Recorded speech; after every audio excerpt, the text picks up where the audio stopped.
မင်္ဂလာပါရှင်ဒီမိုမြန်မာနေပြီးတော့နောက်ဆုံးရသတင်းများကိုတင်ဆက်ပေးသွားမှာဖြစ်ပါတယ်။မြောက်လိုင်ရဲ့စစ်ဦးစီးချုပ်ယာရုတာဝန်များကိုဒုစစ်ခေါင်းဆောင်စိုးဝင်းကယာယီစတွင်လွှဲပြောင်းရယူတဲ့သတင်းကိုတင်ဆက်ပေးပါမယ်။အကြမ်းဖက်စစ်ကောင်ဆောင်မြောက်လိုင်ရဲ့ယာရုတာဝန်များကိုဒုစစ်ခေါင်းဆောင်စိုးဝင်းကယာယီအားဖြင့်စတင်လွှဲပြောင်းရယူနေပြီဖြစ်ကြောင်းနေပြည်တော်စစ်ဘက်သတင်းရှင်းမြစ်ကပြောဆိုပါရယ်။ယမန်နေ့မလ26ရက်နေ့82နှစ်မြောက်စစ်တပ်နှစ်ပတ်လည်နေ့အထိမ်းအမှတ်အငိမ့်စားစစ်ရာရှိကြီးများကိုကြော့ပွဲတွင်ဒုစစ်ကောင်ဆောင်စိုးဝင်းက82နှစ်မြောက်စစ်တပ်နှစ်ပတ်လည်နေ့အခမ်းအနားပြီးသည့်နောက်ပိုင်းစစ်တပ်ကောင်ဆောင်အပြောင်းလဲဖြစ်မည်ဟုထုတ်ဖော်ပြောဆိုခဲ့ပြီးမကြာမီသမရနှင့်ဒုသမရများပေါ်ပေါင်းလာမည်ဖြစ်ကြောင်းထုတ်ဖော်ပြောဆိုခဲ့ပါရယ်။လက်ရှိမြောက်လိုင်ရဲ့စစ်တပ်ဦးစီးချုပ်ယာရုတာဝန်များအားလုံးကိုဒုစစ်ဦးစီးချုပ်စိုးဝင်းကယာယီအားဖြင့်ရယူနေပြီးစစ်တပ်အတွင်းလိုအပ်သောအမိန့်ညွှန်ကြားချက်များစွာကိုစစ်ဦးစီးချုပ်ကိုစားဟုလက်မှတ်ရေးထိုး၍ဇက်တိုက်ထုတ်ပြန်လျက်ရှိကြောင်းသိရှိရပါသည်။သမရနဲ့အစိုးရအဖွဲ့ဖွဲ့ပြီးမှကားလုံးအမျိုးသားကာကွယ်နဲ့လုံခြုံရေးကောင်စီခေါ်ပြီးတမတော်ကာကွယ်ဦးစီးချုပ်ကိုတရားဝင်ပြန်လည်ခန့်အပ်ဖို့ရှိတယ်။အခုကတော့ဒုတက်ချုပ်ကယာယီတမတော်ကာကွယ်ဦးစီးချုပ်ယာရုကိုယာယီအားဖြင့်ရယူထားတယ်။ကားလုံးကတမတော်ကာကွယ်ဦးစီးချုပ်အသစ်ကိုတရားဝင်ခန့်အပ်မှာဒုချုပ်ကိုပဲတက်ချုပ်ဆက်ပေးမလား။ဗိုလ်ချုပ်ကြီးရဲဝင်းဦးကိုတက်ချုပ်ယာရုပေးမလားတော့အဲ့ဒါကတော့စောင့်ကြည့်ရမှာပဲ။တက်တဲမှာတော့ဒုချုပ်ကတက်ချုပ်ဖြစ်မယ်လို့လည်းခန့်မှန်းကြတယ်။ဗိုလ်ချုပ်ကြီးရဲဝင်းဦးတက်ချုပ်ဖြစ်မယ်လည်းမှန်းဆနေကြတယ်လို့နေပြည်တော်စစ်ဘက်သတင်းရှင်းမြစ်ကပြောဆိုပါရယ်စစ်တပ်တွင်ထိပ်ပိုင်းရာထူးနေရာအပြောင်းလဲများကိုစစ်တပ်ဦးစီးချုပ်အသစ်တရားဝင်ခန့်အပ်ပြီးချိန်ထပ်မံမြင်တွေ့ရမည်ဖြစ်ကြောင်းသိရှိရပါရယ်နောက်ထပ်ပြီးတော့တင်ဆက်ပေးမယ့်သတင်းကတော့တောင်ကိုရီးယားရှိမြန်မာစစ်တပ်ရုံးရှိဆန္ဒပြပွဲကိုစစ်တပ်ချင်းများအကြိမ်ဖွင့်၍စစ်တပ်ရုံးကတံပြန်နှောက်ယှက်တဲ့သတင်းကိုတင်ဆက်ပေးပါမယ်တောင်ကိုရီးယားနိုင်ငံရောက်မြန်မာနွေဦးတော်လှန်ရေးအင်အားစုတွေနဲ့ကိုရီးယားအရက်ဖက်အဖွဲ့အစည်းများပူးပေါင်း၍စိုးမျိုးရှိကြီးရည်လီစစ်တမ်းရုံရှိတွင်အကြမ်းဖက်စစ်တပ်ရဲ့တပ်မတော်နေကိုစန့်ကျင်ရှုံချပွဲပြုလုပ်စဉ်စစ်တမ်းရုံဘက်ကစစ်တပ်ချင်းများကိုအတန်ကုန်ဖွင့်ကရန်ဆိုင်စွာတံပြန်နှောက်ယှက်မှုများပြုလုပ်ခဲ့ကြောင်းသိရှိရပါတယ်။အဆိုပါစန့်ကျင်ရှုံချပွဲကိုယနေ့နေ့လယ်တနင်္လာရီမှ2နာရီထိပြုလုပ်ခဲ့ကြပြီးမြန်မာတော်လှန်ရေးအဖွဲ့အစည်းများနဲ့ကိုရီးယားအရက်ဖက်အဖွဲ့အစည်းများမှတာဝန်ခံ15ဦးကစုပေါင်းကအချက်10ချက်ပါဝင်သောကြေညာချက်ကိုထုတ်ပြန်ခဲ့ကြပါရယ်။ဆီယနာရှင်စန့်ကျင်ရေးဆန္ဒပြပွဲပြုလုပ်နေစဉ်တွင်စစ်တပ်ရုံးဘက်မှအပေါ်တက်ပရင်မောက်များကိုဖွင့်ကစစ်တပ်ချင်းများကိုအတန်ကျဲဆုံးဖွင့်၍ဆန္ဒပြသူတွေရဲ့အတန်ကိုဖုံးလွှမ်းရန်နှင့်နှောက်ယှက်ရန်ကြိုးပမ်းခဲ့ကြပါရယ်။ထို့သောပြုလုပ်ခြင်းမှာအာဏာသိမ်းပြီးနောက်ပိုင်းဆန္ဒပြပွဲများပေါ်စစ်တပ်ရုံးဘက်မှပထမဆုံးကြိမ်ထင်းထင်းရှားရှားတောင်းတနှောက်ယှက်လာခြင်းဖြစ်ပြီးယမန်နေ့ကရခိုင်စစ်မျက်နှာမှာစစ်ကောင်စီအရာရှိကြီး22ဦးသေဆုံးဖမ်းဆီးခံရတဲ့သတင်းများကြောင့်အဆက်ကွဲကရှရရန်နဲ့သဘောဖြစ်တယ်လို့ဆန္ဒပြပွဲတက်ရောက်လာသူများကသုံးသပ်ကြပါရယ်ဆန္ဒပြဝင်ရင်ဖက်စစ်နေ့ကိုစော်ကားမှုအဖြစ်မလ29ရက်ဖက်စစ်တော်လှန်ရေးနေ့ကိုတမတော်နေ့ဖြင့်အမည်ပြောင်းကပြည်သူကိုပြန်လည်နှိပ်ကွပ်နေခြင်းမှာတမိုင်းနဲ့ပြည်သူကိုစော်ကားခြင်းဖြစ်၍အပြင်းထန်ရှုံချကြောင်းအကြမ်းဖက်ဖွဲ့ဖြင့်တတ်မှတ်မှုပြည်သူကိုကာကွယ်ရမယ့်အစားလေကြောင်းတိုက်ခိုက်မှုများဖြင့်အစုလိုက်ပြုံလိုက်တပ်ဖြတ်နေသောမြောက်လိုင်ဦးဆောင်သည့်အဖွဲ့ကိုအကြမ်းဖက်ဖွဲ့ဖြင့်သာတတ်မှတ်ကြောင်းထုတ်ဖော်ပြောဆိုပါရယ်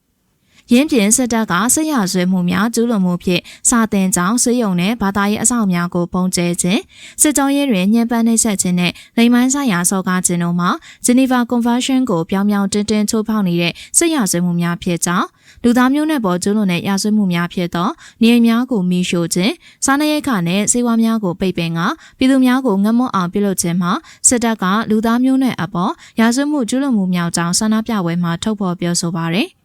်ဆန္ဒပြအင်အားစုတွေကတောင်ကိုရီးယားအစိုးရနဲ့နိုင်ငံတကာအတိုင်းဝိုင်းနေဖြင့်စစ်ကောင်စီထံလက်နက်နဲ့လေယာဉ်စီရောင်းချနေမှုများကိုချက်ချင်းရပ်တန့်ရန်နဲ့စစ်ရာဇဝတ်ကောင်များကို ICC တရားရုံးတွင်အမြန်ဆုံးအရေးယူပေးရန်အလေးနက်တောင်းဆိုကြပါရယ်ထို့ပြင်အမျိုးသားညီညွတ်ရေးအစိုးရ NUG ရဲ့ဦးဆောင်မှုအောက်မှာ PDF များတိုင်းသားလက်နက်ကိုင်များနဲ့ CDN ဝန်ထမ်းတွေရဲ့တိုက်ပွဲများကိုအဆုံးထိဝန်ရံတိုက်ခိုက်သွားမည်ဖြစ်ကြောင်းဆန္ဒပြသူများကကတိပြုကြပါရယ်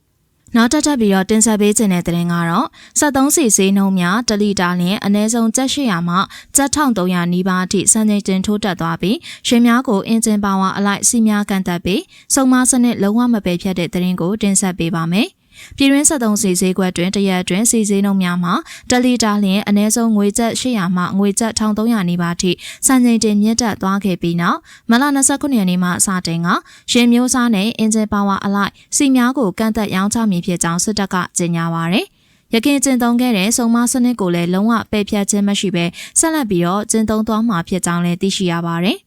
ယနေ့စစ်တပ်ကထုတ်ပြန်တဲ့ရည်ညွှန်းစိမ်းများအရ73စီအမျိုးအစားအလုံး1လီတာလျှင်ကျပ်800မှ1300နီးပါးထိမြင့်တက်သွားပြီးရန်ကုန်မြို့တွင်92လီတာလျှင်4450ကျပ်95လီတာလျှင်4985ကျပ်နဲ့ပရီမီယံဒီဇယ်1လီတာကို6085ကျပ်ထိရှိလာခဲ့ပါတယ်။မန္တလေးနဲ့တခြားမြို့ကြီးတွေမှာဈေးနှုန်းမှာတော့ယခုထက်ပိုမိုပြီးတော့မြင့်မားလျက်ရှိပါတယ်။ယနေ့စတင်မဲ့စနစ်တဲ့အရရှင်များရဲ့ WeTech sticker ပါ hologram ကို scan ဖတ်၍သတ်မှတ်ပမာဏအတိုင်းသာဝယ်ယူရမည်ဖြစ်ပြီးအိမ်စီးကားများအတွက်တပတ်လျင်ဝယ်ယူခွင့်ပမာဏများသတ်မှတ်ထားကြောင်းသိရှိရပါတယ်။ Engine power 1.3cc အထိယာဉ်များမှာတပတ်လျင်73စီ35လီတာ Engine power 2.0 2.4cc အထိယာဉ်များကိုတပတ်လျင်စီ40လီတာ Engine power 3.0cc နဲ့အထက်ယာဉ်များကိုတပတ်လျင်စီ45လီတာသာထည့်ပေးမည်ဖြစ်ကြောင်းအဆိုပါစီရရှိမည့်ပမာဏကိုတပတ်လျင်2ကြိမ်သာခွဲဝယ်ခွင့်ရှိမည်ဖြစ်ပြီးသတ်မှတ်အကြိမ်ရင်သို့မဟုတ်လီတာပမာဏကျော်လွန်မှာက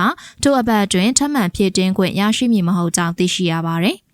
အဆိုပါစနစ်သစ်စတင်တော့လဲရခင်ကျင်းသုံးခဲ့သည့်ရင်းအမှတ်ပြအဆုံးသက်ကဏ္ဍပေါ်မူတည်၍ခွဲခြားဝယ်ယူရသည့်အဆုံးမစနစ်ကိုလုံးဝပယ်ဖျက်ထားခြင်းမရှိသေးပါထို့ကြောင့်ရှင်မောင်းများနေဖြင့်မိမိတို့၏ဝယ်ယူခွင့်နည်းရတွင်သာကျူအားစကန်ဖတ်၍သတ်မှတ်လီတာအတိုင်းဝယ်ယူရမည့်အခြေအနေမှာရှိနေပါသည်အငှားရန်တက္ကစီများအတွက်မူတပတ်လျင်စီ90လီတာမှ110လီတာအထိ3ချိန်ခွဲ၍ဝယ်ယူခွင့်ပေးထားပြီးဆိုင်ကယ်များမှာတပတ်လျင်စီ8လီတာသာရရှိမှာဖြစ်ပါတယ်ဈေးနှုန်းမြင့်တက်မှုနဲ့အတူကန့်သက်ချက်များပါရှိလာတဲ့အတွက်ခွဲရန်စနစ်နဲ့စီးပြတ်လက်မှုကြောင့်တည်ယူပို့ဆောင်ရေးကဏ္ဍပေါ်ရိုက်ခတ်မှုကြီးမားလာမည်ဖြစ်ကြောင်းရန်ကုန်စီးပွားရေးအသင်းဝိုင်းကပြောဆိုထားပါတယ်။နောက်ထပ်ပြီးတော့တင်ဆက်ပေးမယ့်သတင်းကတော့ဗိုလ်ချုပ်စော်မင်းထွန်းယာရုမှဖယ်ရှားခံရတဲ့သတင်းပဲဖြစ်ပါတယ်။စစ်ကော်မရှင်ရဲ့ပြောရေးဆိုခွင့်ရှိသူလည်းဖြစ်ပြည်သူ့စစ်ဆန်ရေးနဲ့စိတ်သက်စစ်စင်ရေးညွှန်ကြားမှုချုပ်ဗိုလ်ချုပ်စော်မင်းထွန်းနေရာမှာဗိုလ်မှူးချုပ်ရဲရင်အောင်နဲ့အစားထိုးခန့်အပ်လိုက်ကြောင်းသိရှိရပါတယ်။ပြန်ကြားရေးဝန်ကြီးဌာနဒုဝန်ကြီးစစ်တပ်ရဲ့ပြည်သူ့ဆက်ဆံရေးနဲ့စိတ်သက်စစ်စင်ရေးညွှန်ကြားရေးမှူးအမျိုးသားကာကွယ်ရေးနဲ့လုံခြုံရေးကောင်စီ NDSC ရဲ့ပြန်ကြားရေးအဖွဲ့ခေါင်းဆောင်ဖြစ်တာဝန်ယူထားတဲ့ဗိုလ်ချုပ်စော်မင်းထွန်းသည်မကြာသေးမီရက်ပိုင်းကထုတ်ပြန်ခဲ့သောစစ်ကောင်ဆောင်ခွဲစိတ်ကူတာမှုထုတ်ပြန်ချက်နဲ့ပတ်သက်ပြီးတပ်တွင်းစုံစမ်းစစ်ဆေးမှုခံရပြီးစစ်ဘက်ရာထူးမှအနာပေးခံရကြောင်းသတင်းများထွက်ပေါ်နေပါတယ်